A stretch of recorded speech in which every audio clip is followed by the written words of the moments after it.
तो सारे डर गए कि आज हमारा नंबर है, आज हमारा नंबर है। तो सारे जानवरों ने मिलकर ये सोचा कि क्यों ना हम एक मीटिंग बैठाएं।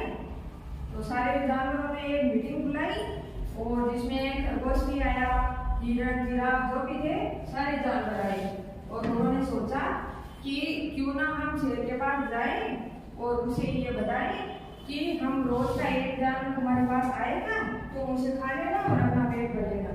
क्या कर लेना? हाँ, एक जानवर आएगा उसको खा लेना और अपना पेट भर लेना ताकि बाकी जो जानवर है वो शांति से रहे। ठीक है, वो शेर के पास चले गए।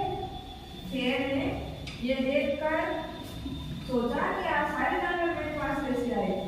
तो उन्होंने सारे जानवरों ने मिलकर शेर से बात की कि देखो, आप जंगल के राजा हो, आप हमारी बात मानो, रोज का एक जानवर आपके पास आएगा, आप उसे खा लेना, बाकी जानवरों को छोड़ दो। शेर ने बोला कि भाई मैं आपकी बात क्यों मानूं, आप बोल भी तो बोल सकते हो। तो फिर सारे जानवरों ने बोला कि आप भी बूढ़े हो और अगर आप हम भी इतने ही जानवर हैं तो अगर आप इतने जल्दी जल्दी सारे जानवरों को मार के खाओगे तो फिर आप बाद में क्या खाओगे, आप शिकायत नहीं कर पाओगे क्योंकि आप तो बूढ़े हो। तो फिर शेर ने उनकी जो बात थी वो मान ली। कौन सी बात? कि रोज का एक जानवर मेरे पास आएगा और मैं उसी को खाऊंगा। सारे जानवर चले गए, रोज का एक जानवर आता और शेर उसको मार देगा और खा लेगा। क्या कर लेगा? मार देगा, खा लेगा। और उसके बाद 2-3 दिन के बाद खरगोश का नंबर आया। अब खरगोश चाला तो वो धीरे धीरे जिस टाइम पे शेर ने बोला उस टाइम पे ना जाकर टाइम लेने लगा। तो शेर को आया गुस्सा क्योंकि उसे भूख लगी हुई थी। जैसे ही वो शेर के पास जा रहा था बीच में उसे कुआं दिखाई दिया। कुएं के पास में बैठा बैठा वो सोच रहा था कि आज मैं कैसे बचूं। इतने में उसे कुएं के अंदर अपनी परछाई दिखाई दी। क्या दिखाई दी? परछाई। हाँ, तो उसके दिमाग में आया कि क्यों ना मैं शेर को इधर लाऊं और उसको ये परछाई दिखाऊं कि इस जंगल में कोई दूसरा शेर आया है। वो शेर के पास गया। शेर ने बोला कि आपका ना इतना लेट कैसे आए, तुझे खाकर तो मेरा पेट नहीं भरेगा। उसने बोला कि मेरे साथ में दूसरा जानवर था लेकिन इस जंगल में तो दूसरा शेर आया है, वो उसे खा गया, मैं कैसे कैसे बच के आपके पास आ गया हूँ। वो बोला कि मेरे दिन में इस जंगल में इतना शक्तिशाली शेर कौन आ गया, मुझे भी दिखाओ। खरगोश ले गया उसे कुएं के पास। कुएं के पास ले जाते शेर ने बोला कि दूसरा शेर कहाँ पे है। उसने कुएं पे चढ़ के देखा, बोला कि कुएं के अंदर है। उसने जैसे ही कुएं के अंदर झांका तो पानी में उसे तो परछाई दिखाई दी। क्या दिखाई दी? परछाई।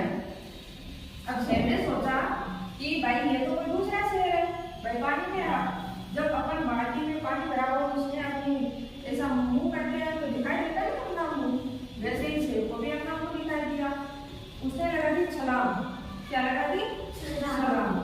थोड़ी देर तो गड़बड़ाया शेर, फिर डूब गया। खरगोश बहुत खुश हुआ क्योंकि उसकी जान निकल गई थी। वो गया और बोला कि है ना, ये सारे जानवरों को जाके बोला कि आज मैंने शेर को मार दिया है, आज हम सारे जानवर निश्चित होकर घूम सकते हैं। सारे जानवर बहुत खुश हुए। खरगोश को बहुत अच्छे से उन्होंने खिलाया, अच्छे से उसका आदर संस्कार किया। तो कि हमें खरगोश की तरह संकट की स्थिति में अपनी चतुराई दिखानी चाहिए। क्या दिखानी चाहिए? हाँ, हमें अपनी बुद्धि से काम लेना चाहिए। क्या लेना चाहिए? हाँ, संकट की स्थिति में हमें अपनी बुद्धि से काम लेना चाहिए। ओके, तो आप लोग मुझे ये बताओ कि ये जो मैंने आज आपको कहानी सुनाई है वो किस पर आधारित है? कौन से जानवर थे इसमें? शेर और खरगोश। हाँ, शेर और खरगोश की। ओके, तो जंगल में सारे जानवर किससे डरने लगे थे? हाँ, शेर से। ओके, फिर कि सारे जानवरों को शेर से मुक्त किसने करवाया? खरगोश ने। ओके, और ये बताओ कि किसने शेर को कुएं के पास में लेके आया? खरगोश। ओके, शेर ने अपनी परछाई कहाँ पे देखी थी? पानी में, कुएं के पानी में।